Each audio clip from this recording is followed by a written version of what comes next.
नमस्कार दोस्तों, मैं हूं दीपांशु कंवल। आप देख रहे हैं हमारा चैनल माई स्टडी एक्सप्रेस पे। आप सबका स्वागत है। आज की वीडियो पार्ट 3, जिसमें हम डिस्कस करने वाले हैं बहुत ही इंपॉर्टेंट कॉन्सेप्ट जो कि है एलपीजी पॉलिसी। उसके बारे में आगे हम बताते हैं क्या क्या पढ़ेंगे।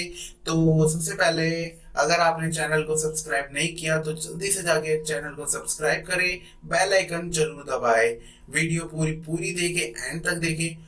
और हाँ, एक और बात, अगर ये वीडियो है पार्ट 3, अगर आपने पार्ट 1 और पार्ट 2 नहीं देखा जिसमें हमने डिस्कस किया था, पार्ट 1 में डिस्कस किया था इंट्रोडक्शन, पार्ट 2 में डिस्कस किया था हमने types of dimensions of business environment, तो ऊपर आई बटन पे पॉपअप होके आएगा, वो आप जाके क्लिक करके देख सकते हैं। So let's start.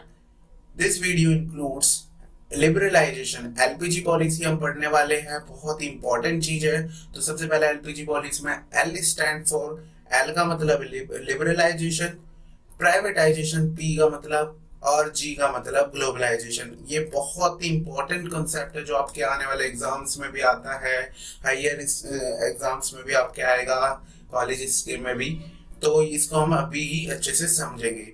फिर आता है government policy changes and there impact. उनके इम्पैक्ट समझेंगे, क्या जो ये पॉलिसी हुई थी इसके क्या क्या इम्पैक्ट हुआ है हमारे बिजनेस एंड इंडस्ट्री पे। उसके बाद पढ़ते हैं हम मैनेजरियल रिस्पॉन्सेस पे, कि मैनेजर्स जो बिजनेस का क्या रिस्पॉन्स रहा है उसके ऊपर। और उसके बाद हम एंड में पढ़ने वाले हैं, एक एंड में आएगा एक टुडेज क्विज, जिसका आंसर आपको कमेंट करके बताना है। बहुत ही इजी होगा अगर आप वीडियो को पूरा देखते हैं। तो चलिए शुरू करते हैं। सबसे पहले पहला पॉइंट है इकोनॉमिक एनवायरनमेंट इन इंडिया। जो इकोनॉमिक एनवायरनमेंट में क्या हुआ था, इकोनॉमिक रिफॉर्म्स आए थे। तो गवर्नमेंट ऑफ इंडिया ने अनाउंस की एनईपी। एनईपी मतलब new economic policy in July 1991। 24 July exact date है इसकी। तो आप या वैसे भी ऐसे भी याद सक तो आप वैसे भी याद रख सकते हैं, जुलाई 1991 में। फिर आते हैं, इनमें हमने क्या क्या, गवर्नमेंट ने क्या किया था, लिबरलाइजेशन, प्राइवेटाइजेशन एंड ग्लोबलाइजेशन। तो सबसे पहले हम इनके सेपरेटली एक एक चीज के बारे में समझेंगे। तो सबसे पहले हम समझने वाले हैं लिबरलाइजेशन के बारे में। तो चलते हैं नेक्स्ट स्लाइड पे, लिबरलाइजेशन। अच्छा, लिबरलाइजेशन होता क्या है, हमें कुछ नहीं पता, हम जीरो से एकदम सीखने वाले हैं।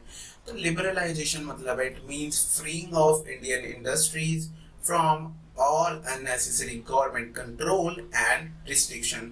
क्या होता था पहले को, जो हमारी इंडस्ट्रीज थी उनमें काफी सारे कंट्रोल था गवर्नमेंट का, और काफी सारी रिस्ट्रिक्शंस थी उनको एक्सपैंड करने की, उनको और जगह ट्रांसफर करने की बहुत सारी। और प्राइवेट इंडस्ट्री को तो बिल्कुल अलाउ भी नहीं था उन कुछ सेक्टर्स थे गवर्नमेंट के, उनमें पार्टिसिपेट करना या उसमें अपना काम चालू करना।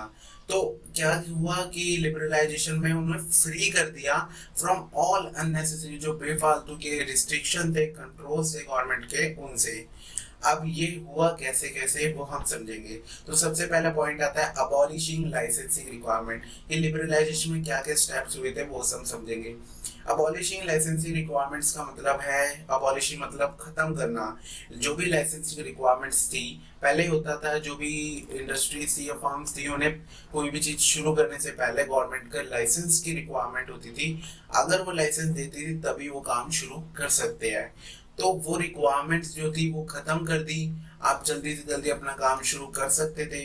तो उसके बाद आता है freedom in deciding the scale of business. ये एक और रिस्ट्रिक्शन थी जिसमें हम अपना जो बिजनेस का स्केल है, मतलब हम कितने उसको एक्सपेंड कर सकते हैं, बड़ा कर सकते हैं, अलग अलग उसकी ब्रांचेस बना सकते हैं, फ्रेंचाइजी भी बना सकते हैं, वो सब भी डिसाइड करने के लिए गवर्नमेंट की परमिशन की नीड होती थी हमें। लेकिन लिबरलाइजेशन आने से ये भी हमें खत्म कर दिया, फ्रीडम दे दी। और रिमूवल ऑफ रिस्ट्रिक्शन, गुड्स को इधर उधर पहुंचाने में दूसरे स्टेट्स में ले जाने की फ्रीडम दे दी, रिस्ट्रिक्शन हटा दी। टैक्स रेट में रिडक्शन कर दिया, जो टैक्स रेट थी पहले, जो एक्स्ट्रा टैक्स लगाया जाता था वो भी सब खत्म कर दिया था। और फ्रीडम इन फिक्सिंग प्राइसेस। प्राइसेस का भी यही था कि गवर्नमेंट जब अगर कोई चीज है वो गवर्नमेंट जो डिसाइड करेगी प्राइसेस, उस पे ही हम सेल कर सकते हैं। लेकिन लिबरलाइजेशन आने से ये भी उसमें फ्रीडम दे दी गई थी। फिर आता है simplifying procedures and make easier to attract foreign investment. जो एक्सपोर्ट इंपोर्ट के जो प्रोसीजर थे वो भी काफी हद तक सिंप्लीफाई कर दिए गए ताकि हम फॉरेन इन्वेस्टमेंट जो कि एफडीआई होती है, फॉरेन डायरेक्ट इन्वेस्टमेंट को अट्रैक्ट कर सके। तो यहाँ तक हमें समझ आ गया कि एलपीजी में कैसे कैसे हुआ। तो ये सारे पॉइंट्स क्लियर होंगे। अब आगे चलते हैं नेक्स्ट पे, प्राइवेटाइजेशन। तो प्राइवेटाइजेशन में क्या हुआ basically, it refers to giving greater role to private sector in the nation building process and reduce the role of public sector। Privatisation में क्या हुआ, जो प्राइवेट चीजें थी, जितनी भी फर्म्स थी, इंडस्ट्री थी, उन सबको प्रमोट किया, उन्हें इंक्लूड किया हमारे नेशन बिल्डिंग प्रोसेस में, उन्हें ज्यादा रोल दिया, ग्रेटर रोल बढ़ाया उनका। और पब्लिक सेक्टर का था उसका रोल कम किया। तो क्या था, पहले 17 कुछ इंडस्ट्री रिजर्व थी, किसके लिए, गवर्नमेंट के लिए, वो कम करके 6 इंडस्ट्री रह गई थी। और उसके बाद भी अब प्रेजेंट में 3 है, वो 3 जिसमें कोई प्राइवेट जो भी इस होता है प्राइवेट स्टेक होल्डर्स में पार्टिसिपेट नहीं कर सकते, ओनरशिप नहीं ले सकते, जो है एटॉमिक, रेलवे एंड डिफेंस, ये 3 चीजों में। उसके बाद आता है डिसइन्वेस्टमेंट। अब प्राइवेटाइजेशन कैसे हुआ, डिसइन्वेस्टमेंट करके। डिसइन्वेस्टमेंट किस में करके, पीएसयूज में, पब्लिक सेक्टर अंडरटेकिंग्स में। इसमें डिसइन्वेस्टमेंट करके क्या हुआ, हमारा प्राइवेटाइजेशन किया। जैसे आप ये प्रेजेंट में अभी देख रहे होगे, काफी बैंकों का मर्जर हुआ है, पीएसयूज थे वो सारे, उनका मर्जर्स किया गया है, डिसइन्वेस्टमेंट कर दी। मतलब जो डिसइन्वेस्टमेंट का मतलब होता है 51% जो ओनरशिप है वो गवर्नमेंट के पास है, तो वो गवर्नमेंट की कहलाएगी। अगर वो 51 से कम हो जाती है तो वो प्राइवेट की हो सकती है ओनरशिप। तो उसमें जैसे जैसे कम होती जाएगी वो प्राइवेट की ओनरशिप उतनी बढ़ेगी उसमें। उसके बेनिफिट्स क्या है, अब प्राइवेटाइजेशन तो हुआ, ये हमने देखा कैसे हुआ, क्या हुआ इसमें, लेकिन इसके बेनिफिट क्या है। बेनिफिट क्या है, सबसे पहला होता है इम्प्रूव इफिशियंसी ऑफ पीएसयूज। जो पीएसयूज थे जो घाटे में चल रहे थे, लॉस में चल रहे थे, उनकी इफिशियंसी बढ़ेगी। क्योंकि प्राइवेट वाले जो अगर इंडस्ट्री इनको एक्वायर करती है या पार्टिसिपेट करते हैं, तो उससे क्या है, उनके पास काफी अच्छा एक्सपीरियंस होता है और वो प्रॉफिट के लिए बेसिकली चीजें करती है, ना कि सोशल वेलफेयर के लिए। तो वो अपनी चीजों को, इंडस्ट्री को ग्रो करती है जल्दी से जल्दी। तो सेकंड पॉइंट आता है improve performance of PSU. Efficiency बढ़ेगी तो परफॉर्मेंस भी ऑब्वियसली बढ़ेगी। उसके बाद रिड्यूस बजटरी डिफिसिट। जो डिफिसिट क्या होता है, घाटा, जो भी हमें बजट से रिलेटेड जो भी घाटा चल रहा था वो सब भी कम हो गया। और बेटर यूटिलाइजेशन हुआ किसका, नेचुरल, हमारे जो नेचुरल रिसोर्सेज थे उनका। जो भी हमारे पास रिसोर्सेज है वो उनका, पहले रिसोर्सेज का यूज क्यों नहीं हो पा रहा था, क्योंकि हम सब जो चीजें थी घाटे में चल रही थी पीएसयूज। लेकिन बाद में अगर हम इनको प्राइवेटाइज कर देते हैं तो ये घाटे में नहीं चलती और इनकी ग्रोथ जल्दी होती है, क्योंकि ये इनके पास फंड्स अच्छा आ जाता है, क्योंकि प्रॉफिट्स के लिए ज्यादा काम करती है। फिर अब आते हैं ग्लोबलाइजेशन पे, ये सब क्लियर है। अब आता है सबसे पहले point, it means integration of various economies of the world. ये डेफिनेशन आप बहुत इजी है, आप इजीली याद कर सकते हैं, स्क्रीनशॉट ले सकते हो इसके नोट्स बनाने की, शायद ही आपको नीड पड़े। It means integration of various economies of the world leading toward the emergence of cohesive global economy। cohesive global economy की तरफ हमें क्या करना है, वेरियस इकोनॉमीज, अलग अलग कंट्रीज की इकोनॉमीज को इंटीग्रेट करना है और एक ग्लोबल इकोनॉमी बना रहा है जिसमें काफी सारा ट्रेड हम इजीली कर पाए, ट्रेड हो सके अच्छे से, हमारी इकोनॉमी एक स्पेसिफिकली एक कंट्री की इकोनॉमी ना ग्रो करके हमारी ग्लोबल इकोनॉमी ग्रोथ बढ़े। अब ये कैसे किया जाएगा, तो मतलब ये किया गया था, ग्लोबलाइजेशन किया इंपोर्ट लिबरलाइजेशन से। अब इंपोर्ट लिबरलाइजेशन क्या था, ये आपको थोड़ा सा ब्रीफ कर दूं मैं। इंपोर्ट लिबरलाइजेशन, पहले जो हमारी यहाँ की फर्म्स थी, तो गवर्नमेंट ने डिसाइड किया कि यहाँ की फर्म्स बाहर की फर्म्स के लिए कंपटीशन उनका फेस नहीं कर सकते। तो उन्होंने डिसाइड किया कि हम बाहर की जो चीजें हैं उनका इंपोर्ट अभी रिस्ट्रिक्ट कर देते हैं, है ना, उनको अभी बंद कर देते हैं ताकि यहाँ की फर्म्स ग्रो कर पाए और वो फेस कर पाए। तो उसको क्या हुआ बाद में कि जब वो मतलब फेस करने लायक हो गई, तो फिर गवर्नमेंट ने उसको लिबरलाइज किया, मतलब कि बाहर की फर्म्स आके यहाँ पे अपना सामान बेच सकती है, इंपोर्ट कर सकते हैं हम भी उनका सामान। तो उससे क्या होगा, कंपटीशन फेस कर पाएंगे, काफी सारी वैरायटी भी मिलेगी लोगों को।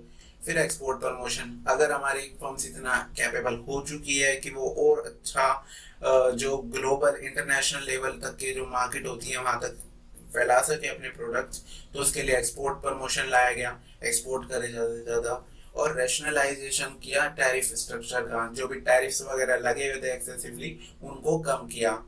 फिर आया foreign exchange liberalisation, foreign exchange को भी इजीली एक्सचेंज कर पाए हम, उनका ट्रेड हो पाए अच्छे से, तो उसके लिए लिबरलाइजेशन किया गया उसमें। और increase interaction among various global economies, उनमें इंटरेक्शन बढ़ाने के लिए एक डब्ल्यूटीओ की स्थापना की गई 1995 में। और डब्ल्यूटीओ होता है वर्ल्ड ट्रेड ऑर्गेनाइजेशन, ये जो ट्रेड होता है उसको प्रमोट करता है काफी सारी कंट्रियों के बीच में। तो आई होप एलपीजी पॉलिसी बहुत इंपॉर्टेंट पॉलिसी आपके लिए ये खत्म हुई। तो आगे चलते हैं, impact of government policy changes on business and industry. इन पे क्या चेंजेस, जो पॉलिसी के चेंजेस हुए इसका क्या इम्पैक्ट हुआ। तो सबसे पहला पॉइंट, इंक्रीजिंग कंपटीशन।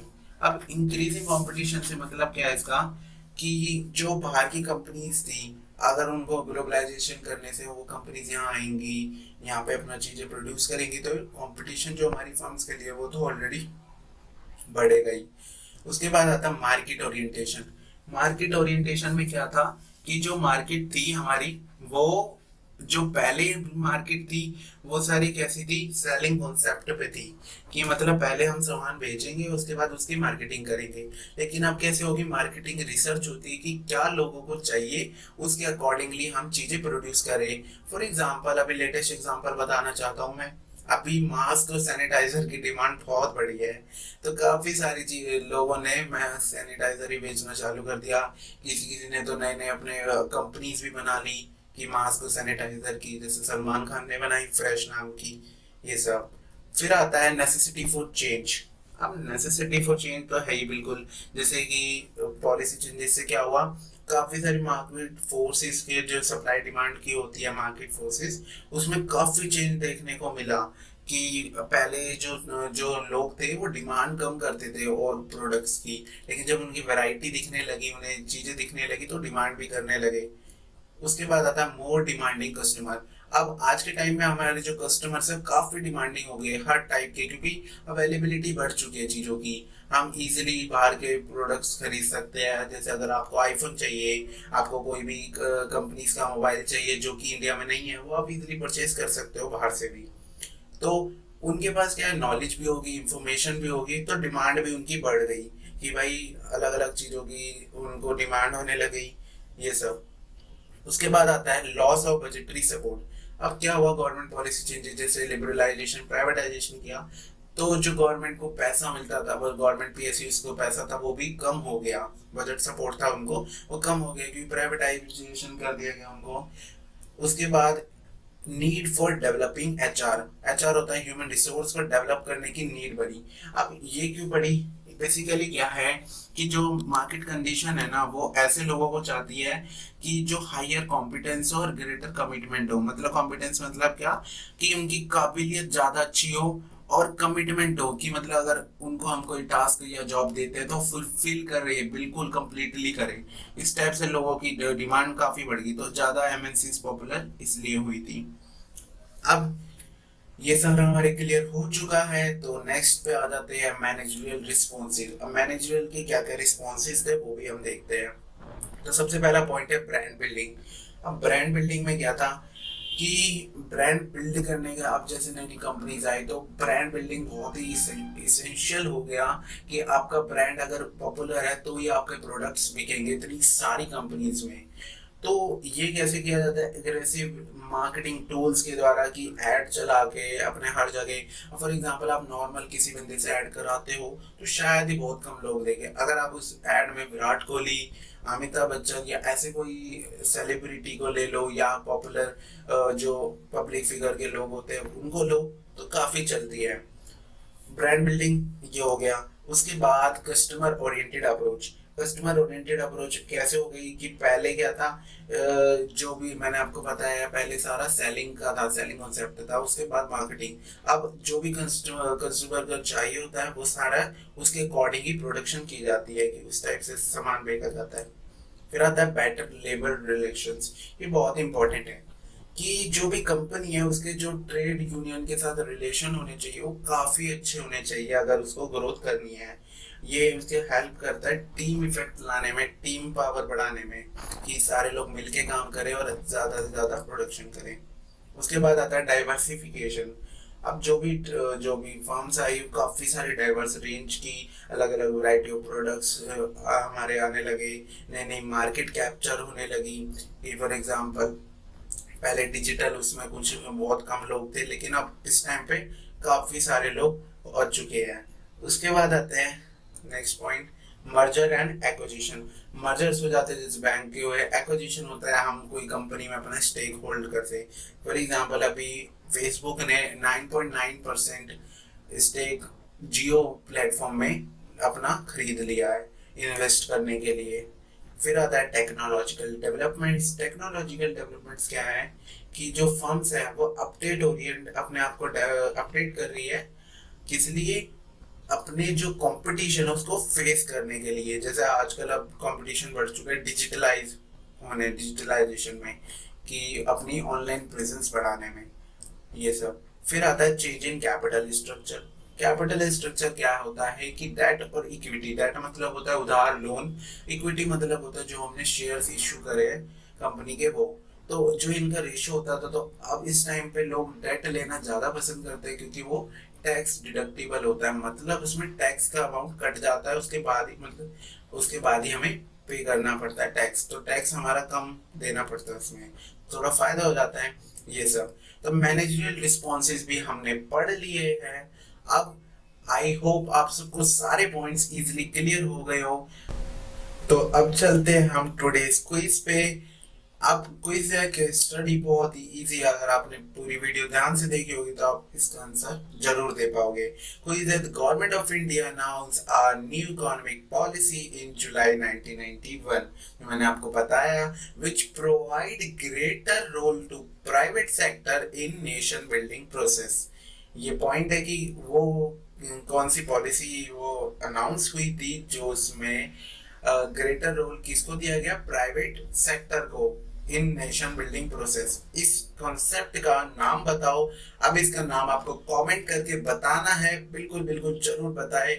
और हाँ, एक और बात, चैप्टर कंप्लीट हो चुका है, पार्ट 1, पार्ट 2, पार्ट 3। अगर नहीं देखा, आई बटन पे लिंक है, जाके आप देख सकते हो। 3 वीडियो में आपका चैप्टर खत्म हो चुका है। अब आपके लिए एक बहुत इंपॉर्टेंट अनाउंसमेंट, कि जो आपको 1 मार्कर्स काफी टफ लगते हैं कि ये 1 मार्कर्स का कैसे तैयारी करें हम, इसके लिए हमने गूगल फॉर्म्स पे क्विज बना रखा है। पिछले हर चैप्टर की लास्ट वीडियो में मैंने इसका लिंक दिया था। इस वीडियो के डिस्क्रिप्शन में जाके लिंक है, जरूर से जरूर जाके क्लिक करें और 10 क्वेश्चन होंगे, अपनी नॉलेज चेक करें कि आपने इस चैप्टर से कितना सीख लिया। और वीडियो अच्छी लगी हो तो लाइक करें, शेयर करें अपने दोस्तों को, अपने स्टडी ग्रुप्स में, और चैनल को सब्सक्राइब करना बिल्कुल ना भूलें, और बेल आइकन जरूर दबाएं अगर चैनल पे नए हैं, ताकि हर वीडियो की अपडेट सबसे पहले आपको मिले। Stay home, save life, thanks for watching, see ya, have a good day.